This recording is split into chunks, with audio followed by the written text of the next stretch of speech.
안녕하십니까. 주말 잘 보내고 계시나요? 다름이 아니라 제가 금강경 직지설법 이런 책을 소개시켜 드린다고 했었는데 계속 못했어요. 그래서 지금 시간이 돼서 잠깐 집에서 소개시켜 드릴까 합니다.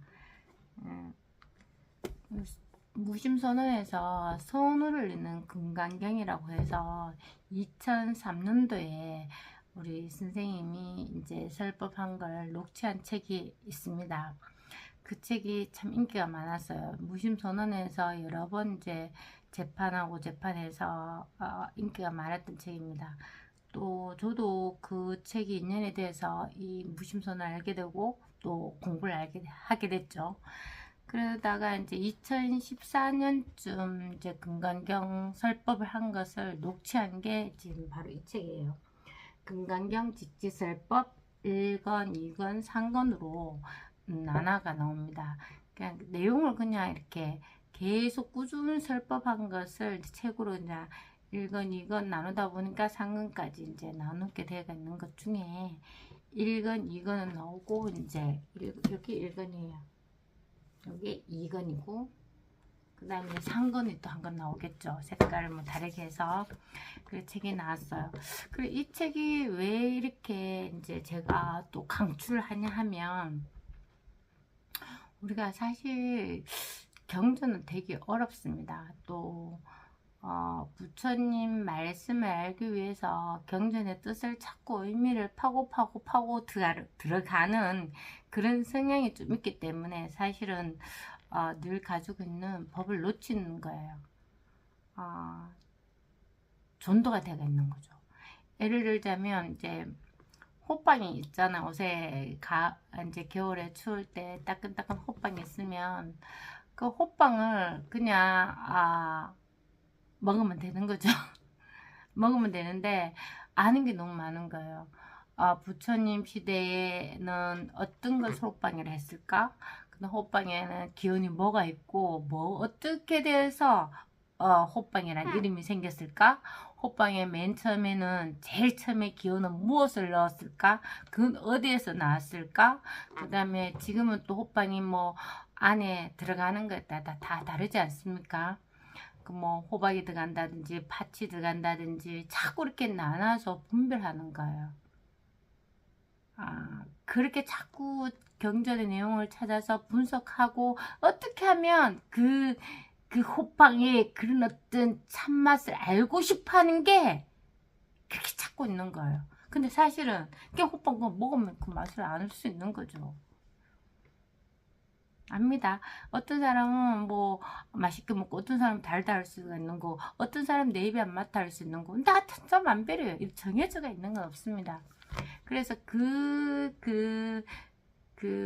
호빵이라고 하는 그게 막 찾고자 하는 게 쉬워지면 돼요. 우리가 그렇게 찾고자 하는 것에서 한번 쉬어지면 늘 본성이 늘 드러나 있거든요. 그래 그걸 하나 직지하는 거예요. 그 본성을 직지하기 위한 그 설법을 직지설법이라고 합니다. 그래서 제가 말씀드렸잖아요.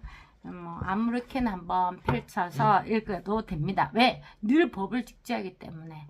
그래서 한번 펼쳐서 읽어보도록 하겠습니다. 하나, 둘, 셋, 짝. 한번 읽어볼게요. 250페이지네요. 생각으로 자꾸 헤아리고 따질 필요가 없습니다. 마음이 여러 가지 변화를 겪으면서 제대로 자기 자리를 찾아가고 있는데 따질 필요가 없어요. 제자리에 제대로 찾아가면 되는 거죠. 이게 그 말입니다. 수다원이라는 어떤 체험이 됐는데 내가 이제 수다원이라는 결과를 얻었구나. 그런 생각은 쓸데없는 생각이라는 거죠. 수다원이라는 것도 하나의 방편의 말입니다. 딱 정해져 있는 뭐가 있는 건 아니에요. 무르도에 들어간다. 마음이 항상 변함없는 어떤 자리가 생길 것 같다. 항상 변하지 않는 변함없는 어떤 자리가 생긴 것 같다. 이것이 확인된 것 같고 온갖 일에 안 따라가는 것 같다. 뭔가 늘 한결같이 제자리를 지키고 있는 것 같다. 그런 느낌이 들면 이것이 바로 수다원이거든요. 그런데 그것을 따지고 그래 이렇구나 하고 생각하지 말라는 겁니다. 공부하는 사람은 자기를 돌아보지 말고 법만 쳐다보고 가야 해야 해요. 법이라는 게 뭐냐면 제대로 된 깨달음, 제대로 된 엿법함, 그것만 쳐다보고 계속 가는 겁니다. 내가 지금 어디까지 왔나? 또 내가 어느 수준까지 공부가 됐지? 하는 것은 쓸데없는 망상입니다. 토끼와 거북이로 따지면 토끼가 쫓아가다가 이제 많이 왔네, 이만큼 왔으니까 좀 자자 하고 자는 것과 똑같습니다. 거북이처럼 가야 해요. 뒤를 돌아보지도 않고 결승까지 그것만 향해서 꾸준히 걸어가는 것입니다. 토끼처럼 쫓아가다가 내가 여기까지 왔네? 많이 왔네? 이제 좀 쉬자. 이렇게 하면 안 돼요. 공부는 토끼와 거북이로 비유하자면 거북이처럼 앞만 쳐다보고 계속 가는 것입니다. 가다 보면 저절로 다 돼요. 내가 지금 어디를 지나왔고 몇 미터쯤 왔느냐 다 필요 없는 것입니다. 결승에 골인해야 하는 거죠. 그거 따지면 뭐예요? 다 필요 없는 거지. 그러니까 오직 엿법 하나만 계속 쳐다보고 그렇게 가야 합니다.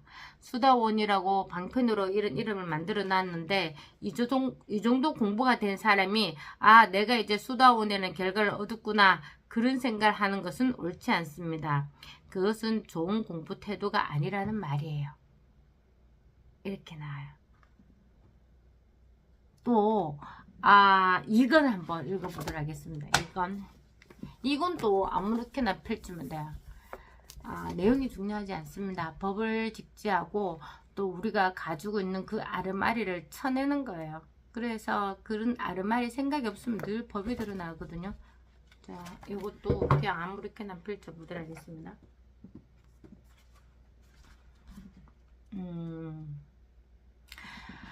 실제로는 일 하나가 있고 이것이 늘 드러나 있고 늘 있는 일은 다만 이 한 개일 뿐입니다. 법상을 톡톡 두드리며 그래서 이것이 실감이 되면 와닿으면 이것을 마음이라 하고 이것을 도라 하고 선이라 하고 부처라고 하는 거예요. 온갖 이름이 단지 이것 한 개를 가리키는 것입니다. 열애, 세존, 석가모니, 고타마, 시다르타 온갖 이름이 다만 이것을 가리키려고 하는 말이지 말은 아무 의미가 없어요. 고타마 시다르타를 2500년 전에 왕자로 태어난 사람이라고 하면 2500년 전에 죽어서 지금은 빼도 어디 갔는지 없는 사람을 뭐하러 생각합니까? 그것을 가리키는 게 아니란 말이에요. 고타마 시타르타 하면 이것을 가리키는 겁니다. 이것은 생기지도 않고 없어지지도 않고 영원한 것입니다. 영생이란 말을 하잖아요. 이것이 영생이에요. 영혼이 살아있는 건 딱 이것 하나 이것뿐이거든요. 기독교에서 영생을 얻는다 하는 건 바로 이것을 깨닫는 것을 가리킵니다. 이것은 영혼이 살아있고 변하지 않거든요. 이 일 하나 법상을 두드리며 바로 지금 이 일 하나 이것은 몸도 아니고 마음도 아니에요. 뭐라고 이름을 붙이면 맞지 않습니다. 마음이라고 하는 건 방편으로 붙인 이름이고 진실은 이것 하나가 있을 뿐이에요. 늘 이 자리에 있고 이 자리에 통해버리면 아무 일이 없습니다. 보고 듣고 느끼고 생각하고 말하고 행동하고 세상 그대로 똑같이 있는데도 아무것도 없거든요. 아무 일도 없고 걸리는 것도 없고 자기도 없고 남도 없고 사람도 없고 세상도 없어요. 그냥 이것만 이렇게 밝아 있을 뿐이에요. 이것 하나가 밝게 늘 드러나 있을 뿐이죠. 바로 지금 이것이거든요. 법상을 두드리며 생각으로 의식으로 하면 안 되고 한번 여기에 통하는 때가 있습니다. 이렇게 법을 자꾸 직지합니다. 그래서 다시 다른 데서 한번 읽어볼까요? 좀 뒤쪽으로 한번 열어봤습니다. 금강경 제17 구경모아분입니다. 구경이라는 것은 끝내 마침내 이런 말입니다. 끝내 모아 나라고 할 것이 없다 그런 말이죠. 내가 있는 게 아니고 뭐가 있느냐 이것이 있습니다. 그런데 사실 이것은 있다 없다라고 말하는 게 정확하게는 맞지 않아요. 여기에서 내가 어떻고 남이 어떻고 사람이 어떻고 세상이 어떻고 법이 어떻고 부처가 어떻고 중생이 어떻고 그런 분별을 내는 것입니다. 실제로는 그냥 이것 하나죠. 이것 하나 일 하나뿐인 겁니다. 일 하나고 여기서 그런 분배를 해서 온갖 이름을 붙이고 말을 하는 거죠. 이것은 뭐가 아니에요. 이것은 이름을 여러 가지 붙이기도 하지만 방편으로 억지로 붙이는 거고, 그거는 어떤 뭐라고 할 수가 없어요. 그런데 여기서 생각을 내서 이름을 붙이는 거죠. 나라고 하는 이것이 집착이고 망상이라고 할 수 있는데, 나라고 하는 그것 때문에 우리가 번뇌를 경험하게 되죠. 왜냐하면 나다 내 것이다 하는 문제가 없으면 번뇌될 게 없죠. 나다 내 것이라 하는 여기에서 번뇌가 일어나는 것이니까요. 그런데 여기 턱 통해보면 그럴 생각이 없고 뭔지는 모르지만 이것이 진실인 겁니다. 이것은 뭐라고 할 수가 없어요. 끝도 없고 한 물건도 아니죠. 옛날에 남학해양선사도 한 물건이라고 하면 맞지 않습니다 했듯이 이건 뭐라고 할 수 없는 거예요. 바로 지금 이거예요. 바로 지금 이것. 바로 이 일이 있을 뿐이고 이것은 뭐라고 할 수도 없고 여기서 생각을 내는 거예요. 사람이 어떻고 내가 어떻고 이런 식으로 그건 우리가 만들어낸 생각입니다. 온 천지가 진실 아닌 게 없고 법 아닌 게 없다고 하듯이 말은 방편으로 얘기하는 거고 그런 생각을 하는 건 아닙니다. 이것이 분명하고 이것을 법이라고 하면 어디서 확인되느냐면 매 순간순간 일어나는 모든 일에서 법이 항상 드러나 있습니다. 딴 데 있는 게 아니에요. 그러니까 잡을 것도 없고 놓을 것도 없고 어떻게 할 일이 없습니다. 아무것도 할 일이 없어요. 그런데 생각을 이렇게 해서 뭐가 법이지? 법이 어디 있지? 이렇게 찾으면 이것과는 상관이 없게 되어버리고 망상이 되어버리는 거예요. 찾지 않으면 항상 눈앞에 있는데 찾으면 어디에도 없다. 옛날 어떤 선사가 그런 말 했거든요. 이제 그런 말들을 알 수 있어요. 찾는다는 건 분별 망상을 일으킨 거죠. 그러면 어디에도 법이라고 할 게 없어요. 온 천지가 전부 망상밖에 없죠. 실제로 여기에 통하면 뭐가 법이지 하는 그런 생각이 없습니다. 처음엔 이게 명확하지 않아요. 그런 말들이 있잖아요. 옛날 이것을 체험한 사람들이 나름으로 한 말들이 많거든요.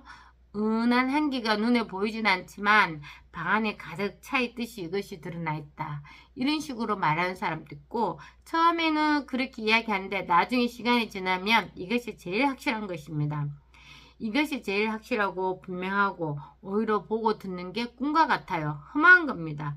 믿을 수 없이 그냥 다 지나가는 일이고 이것 하나면 늘 변함없이 이것 하나면 딱 이렇게 드러나 있으니까요. 그러니까 이것이 진열하고 진실이라고 하는 거죠. 이것 하나가 진실이다. 그런 것도 억지로 이야기하는 겁니다. 이게 사실은 말할 수 있는 게 아니거든요. 어디를 펼치고 읽어도 늘 법을 직지합니다. 그래서 이 책을 공부하시는 분들 읽으면 되게 좋아요. 그래서 이 책을 읽으면 우리가 법이라는 생각을 많이 조복을 시켜요. 체험하신 분들한테는 그런 어떤 법이라는 생각을 많이 조복을 시키고 체험 아직 안 하고 이제 법이 뭔지도 모르고 그냥 뭐 공부 한번 해볼까 이런 사람들은 자꾸 그런 쪽으로 이제 의심을 내기면 도대체 이게 뭘까 하는 그런 쪽으로 이제 자꾸 푸시를 해요. 푸시합니다. 계속 읽으면 하니까 진짜 이게 뭔지 알고 싶은 마음이 들게 만든다니까요. 그래서 이 책을 1, 2, 3권을 뭐 페이지 무시하고 그냥 언제든지 책을 펼쳐서 한두 쪽만 읽어도 괜찮아요. 그래서 자기가 문득 통하면 돼요. 문득 통하면 됩니다. 늘 법이 다 낍니다. 누구에나 다 깨어져 있어요.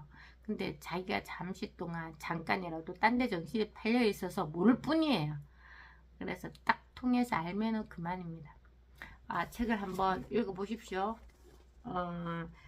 가격을 이야기 안 했죠. 책 가격이 16,800원이라고 되어 있습니다. 출판사는 침묵의 향기에서 출판했어요. 근데 이제 10% 아마 지시될 것 같아요. 이렇게 해서 책을 구매해서 한번 많이 읽어보시기 바라겠습니다. 공부에 많이 도움이 됩니다. 네, 감사합니다.